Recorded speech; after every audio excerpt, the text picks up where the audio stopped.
హల్లెలూయా. వచ్చిన మీ అందరికీ నా హృదయపూర్వకమైన వందనాలు. అందరికీ వందనాలు. ఈ రోజు నుంచి నా సబ్జెక్ట్ ముగిసే వరకు కూడా ఒకే అధ్యాయం నుంచి చెప్పాలనుకుంటున్నాను. దయతో జ్ఞాపకం చేసుకోండి, గుర్తుంచుకోండి. యోన గ్రంథం 3వ అధ్యాయం.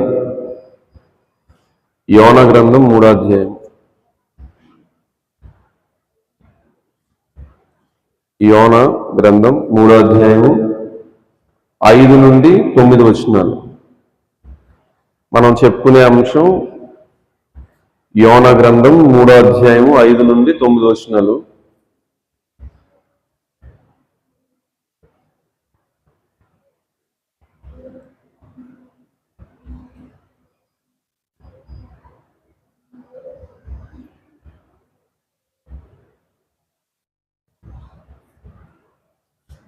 నేను చదువుతున్నాను, చూడండి. నినివే పట్టణపు వారు దేవుని యందు విశ్వాసముంచి ఉపవాస దినమును చాటించి గనులేమి అల్పులేమి అందరూ గోనెపట్ట కట్టుకొనిరి.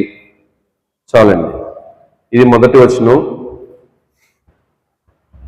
నేను చెబుతున్న అంశం ఏంటంటే 5 భాగాలుగా నేను దీన్ని విడగొట్టాను.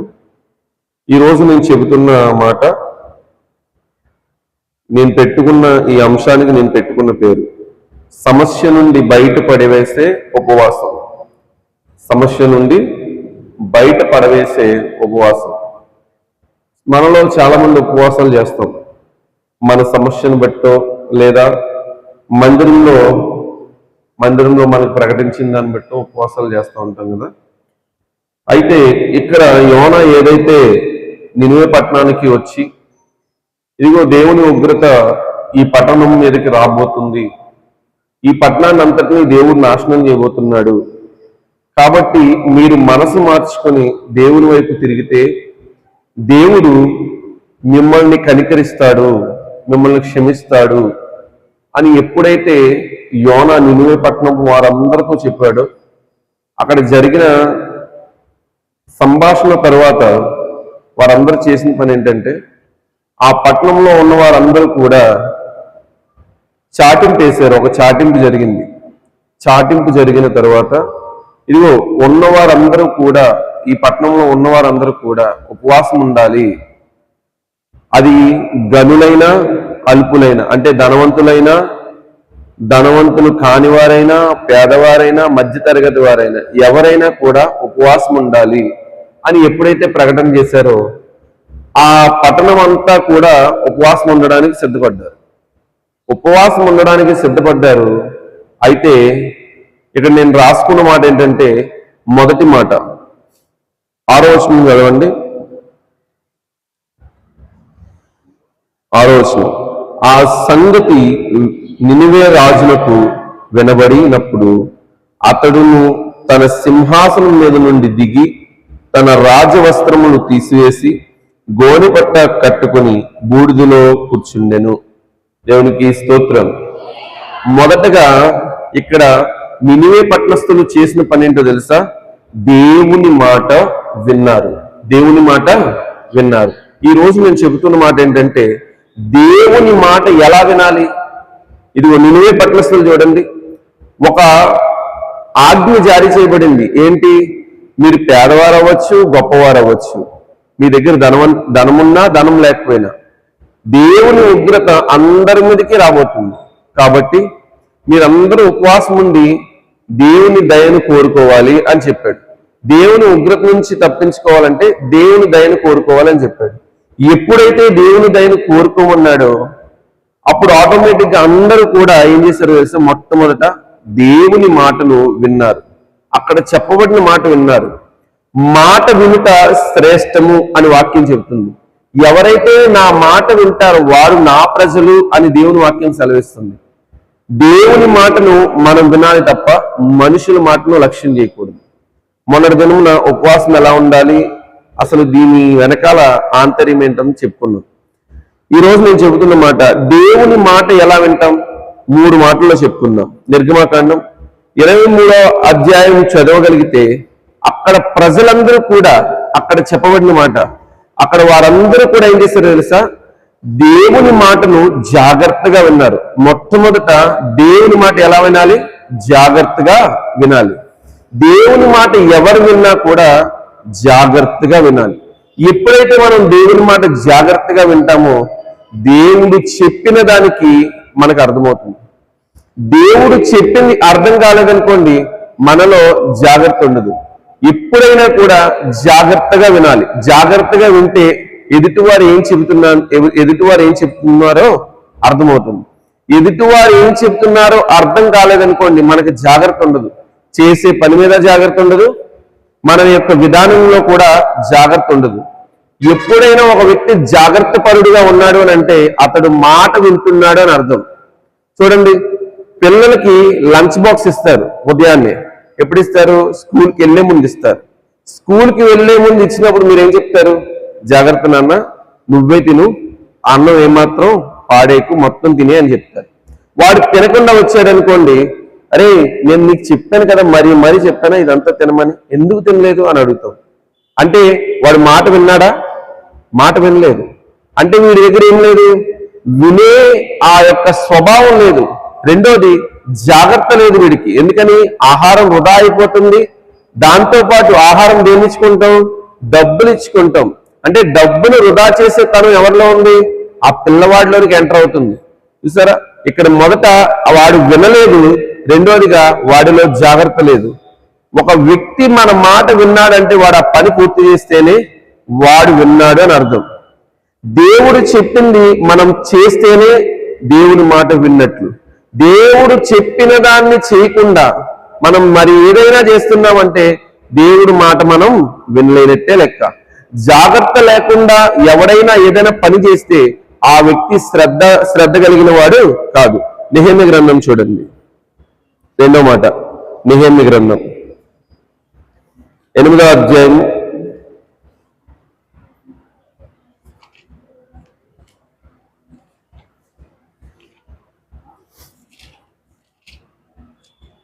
8వ అధ్యాయం 3వ వచనం. నీటి గుమ్మము ఎదుటనున్న మైదానంలో ఉదయము మొదలుకొని మధ్యాహ్నం వరకు నిలిచి ఉన్న ఆ స్త్రీ పురుషులకును తెలివితో వినగలవారందరికీ చదివి వినిపించుచూ వచ్చెను. ఆ జనులందరూ ధర్మశాస్త్ర గ్రంథమును శ్రద్ధతో వినిరి. ఎలా విన్నారంట? శ్రద్ధతో విన్నారు. ఒక స్త్రీ చెబుతా ఉంటే అక్కడున్న వారందరూ కూడా ఎలా విన్నారు?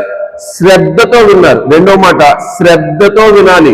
దేవుని మాటను ఎవరైతే శ్రద్ధతో వింటారో వారు వినయము చూపుతారు, దేవుని పట్ల జాగ్రత్తను కూడా కొనసాగిస్తారు. మొదటి మాటను కొనసాగించాలంటే మనలో ఉండాలి? ఆ పని పట్ల శ్రద్ధ ఉండాలి. దేవుని మాట శ్రద్ధతో వింటేనే మన పని కూడా శ్రద్ధతో చేయగలుగుతాం. దేవుని మాట శ్రద్ధతో వినకుండా మన పని ఏది కూడా శ్రద్ధగా చేయలేము. మనది ఏదైనా సమస్య ఏర్పడినప్పుడు ఆ సమస్య నుంచి బయటకు రావాలంటే దేవుని మాటను శ్రద్ధతో వినాలి. చాలా మంది అశ్రద్ధ పాలైపోతారు. ఎలా అనుకుంటున్నారు? మాట వినేటప్పుడు శ్రద్ధ చూపరు. చూడండి, ఉదయం అందరికీ అనౌన్స్మెంట్ చేస్తాం కదా. ఎంతమంది శ్రద్ధ చూపించి వచ్చాం? చూడండి, ఎంతమంది తక్కువ ఉన్నాం. సో శ్రద్ధ అనేది ఎక్కడ తెలుస్తుంది? వీళ్ళకి శ్రద్ధ ఉంది, విన్నారు అని ఎప్పుడు తెలుస్తుంది? శ్రద్ధతో ఇక్కడికి వచ్చినప్పుడు తెలుస్తుంది.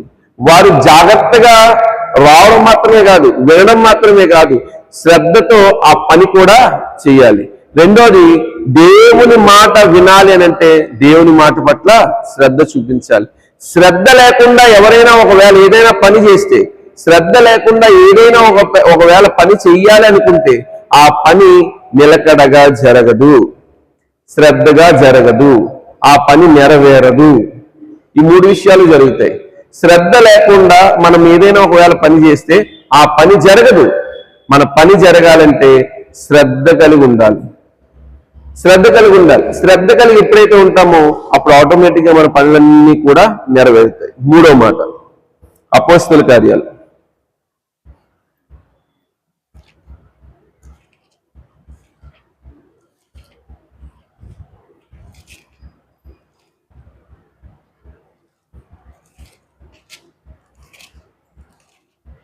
16వ వచనం, 16వ అధ్యాయం, క్షమించారు, 16వ అధ్యాయము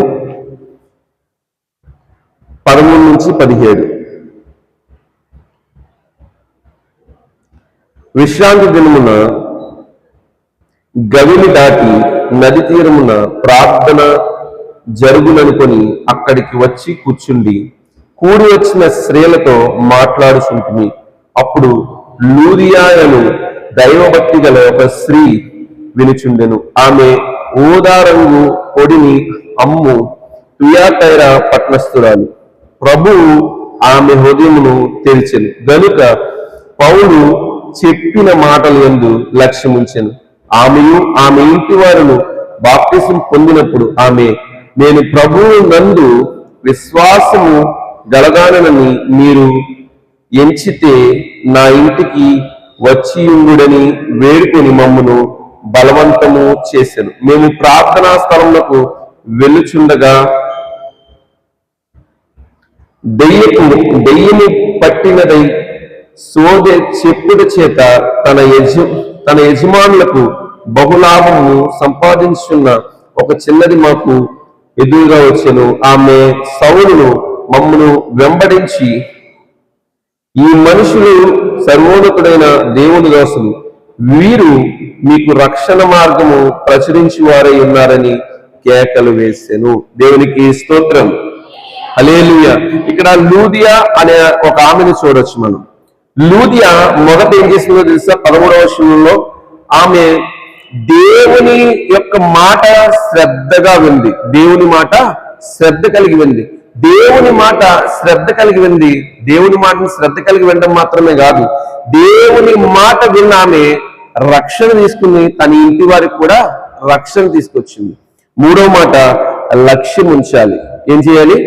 లక్ష్యం ఉంచాలి. దేవుని మాట పట్ల లక్ష్యం ఉంచాలి. ఎప్పుడైతే దేవుని మాట పట్ల లక్ష్యం ఉంచుతామో మనం ఏ పైనైనా కూడా శ్రద్ధ కలిగి చేస్తాం, జాగ్రత్తగా చేస్తాం, లక్ష్యము చూపించి చేస్తాం. 3 మాటలు జ్ఞాపకం చేసుకోండి. మొదటిగా జాగ్రత్తగా వినాలి, రెండోది శ్రద్ధతో వినాలి, మూడోది లక్ష్యం ఉంచి దేవుని మాట వినాలి. ఇక్కడ లూదియా చేసిన పని ఏంటో తెలుసా? ఆమె శ్రద్ధ కలిగి విన్నామే ఆ మాటల పట్ల లక్ష్యం ఉంచింది. ఆ మాటల లక్ష్యం ఉంచుకొని తనతో పాటు తన ఇంటి వారికి కూడా బాప్తిసం ఇప్పించింది. మూడోది, ఆ యొక్క అపోస్తులను ఆమె ఇంటికి ఆహ్వానించింది. దైవజనాన్ని ఆమె ఇంటికి ఆహ్వానించడం వెనకాల కారణం ఏంటో తెలుసా? తన ఇంటి వారందరూ రక్షణ పొందారని, అలాగే తన ఇరుగు పొరుగు వారు కూడా రక్షణ పొందుకోవాలని. ఈ రోజు శ్రద్ధ కలిగి దేవుని మాట విన్నవాడు మొదట జాగ్రత్త చూపుతున్నాడు, రెండోదిగా శ్రద్ధ చూపుతున్నాడు, మూడోదిగా లక్ష్యం ఉంచుతాడు. ఆ లక్ష్యం ఉంచిన తర్వాత జరిగే ప్రక్రియ ఏంటో తెలుసా? వాడు ఏ సమస్య అయితే వాడు పడుతున్నాడో, మనం ఏ సమస్య అయితే పడుతున్నామో ఆ సమస్య నుంచి దేవుడు మనకు విడుదల కలిగి చేస్తాడు. దేవుడు విడుదల కలిగి చేయాలి అని అంటే ఈ 3 మాటలు మన జీవితాల్లో జరగాలి. ఏంటది? దేవుని మాటను వినాలి. దేవుని మాట విన్నవాడు ఏ పనైనా కూడా చేస్తాడు. దేవుని మాట వినాలి. దేవుని మాట కాదని మరి ఏ పని మనం చేసినా కూడా ఖచ్చితంగా చెప్తున్నాను, నిరర్ధకమైపోతుంది. దేవుని మాట పట్ల శ్రద్ధ లేకుండా చేసినా, జాగ్రత్త లేకుండా చేసినా, లక్ష్యం లేకుండా చేసినా మన పనులన్నీ కూడా నిరర్ధకమైపోతాయి. మీకు ఒక విషయం చెప్తాను చూడండి. అపోస్తుడైన పౌలు తన ప్రయాణం చేస్తున్నప్పుడు తన యొక్క జనులతో ఏమన్నాడు తెలుసా? నేను గురి యొద్దకు ప్రయాణం చేస్తున్నా అన్నాడు. అంటే ఏముంది? అపోస్తుడైన పౌలులో గురి వైపు లక్ష్యం ఉంది. దేవుని మాటను విన్న అపోస్తుడైన పౌలు తన జీవితంలో తన జీవితాంతం కూడా గుర్తుపెట్టుకుంది ఏంటో తెలుసా? లక్ష్యం ఉంచుకున్నాడు గురువైపు. నేను బ్రతికితే క్రీస్తులా బ్రతకాలనుకున్నాడు, చనిపోతే క్రీస్తు కొరకు చనిపోవాలనుకున్నాడు.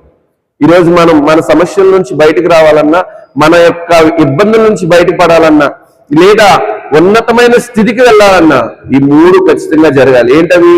జాగ్రత్తగా వినాలి, శ్రద్ధగా వినాలి, లక్ష్యం ఉంచి వినాలి. మొదటి రోజు ఏం చెప్పుకున్నాం? ఈరోజు జాగ్రత్తగా దేవుని మాట వినాలి, శ్రద్ధగా దేవుని మాట వినాలి, అండ్ మూడోది లక్ష్యం ఉంచి దేవుని మాట వినాలి. ఈ 3 కూడా జ్ఞాపకం ఉంచుకోండి. ఇది మొదటి భాగం. యోనా గ్రంథంలో ఒకే వచనాన్ని 3 మాటలతో ముగించుకుందాం. అంటే ఈ మొదటి రోజు మనం చెప్పుకున్న మాట ఏంటో తెలుసా? ఆ రాజుతో సహా అక్కడ ఉన్న వారందరూ కూడా నినివే పట్టణస్తులందరూ కూడా ఉపవాసం ఉన్నది దేని వలన తెలుసా? దేవుని మాట విని ఉపవాసం ఉన్నారు. దేవుని మాట వింటేనే మనం ఏదైనా చేయగలం. ఈ 40 దినాలు ఉపవాసం ఉండాలనుకున్నారనుకోండి, ఒకవేళ లేదు లాస్ట్ 10 రోజులే ఉండాలనుకున్నాం, లేదు లాస్ట్ 20 రోజులు ఉండాలనుకున్నాం, లేదు వారం రోజులే ఉండాలనుకున్నాం, ఎలా ఉండాలనుకున్నా కూడా మీలో ముందే ఉండాలి తెలుసా? దేవుని మాట వినాలి. ముందు మీ సమస్య ఏంటో ఒక పక్కన రాసుకోవాలి. ఇది నా సమస్య, ఈ సమస్య గుండా నేను ప్రార్థన చేస్తున్నాను, దీని మీద ఇన్ని రోజులు నేను ఖచ్చితంగా ఉండగలను. ఎందుకంటే నా సమస్య తీవ్రత ఇది. మొన్న మీకు చెప్పాను కదా, సమస్య తీవ్రతను బట్టి మీరు ఉపవాసం ఉండాలి. సమస్య తీవ్రత తెలియకుండా ఉపవాసం ఉంటే సమస్య తీరదు. మీకు శ్రద్ధ లేకుండా ఎన్ని సంవత్సరాలు 40 దినాలు ఉపవాసం ఉన్నా మీ సమస్యలు తీరవు. మొట్టమొదట శ్రద్ధ ఉండాలి ఖచ్చితంగా. దేవుని మాట విన్నవాడు ఖచ్చితంగా శ్రద్ధ చూపుతాడు. ఇంకొకటి జాగ్రత్త ఉండాలి. మూడోది లక్ష్యం ఉండాలి. ఏ లక్ష్యం? నా సమస్య ఇది, ఆ సమస్య నుంచి నేను బయటకు రావాలి, ఆ సమస్యను నేను ఎదిరించాలి, ఆ సమస్యను నేను ఖచ్చితంగా విజయం పొందాలి. కాబట్టి నేను నా సమస్య మీద లక్ష్యం ఉంచాను.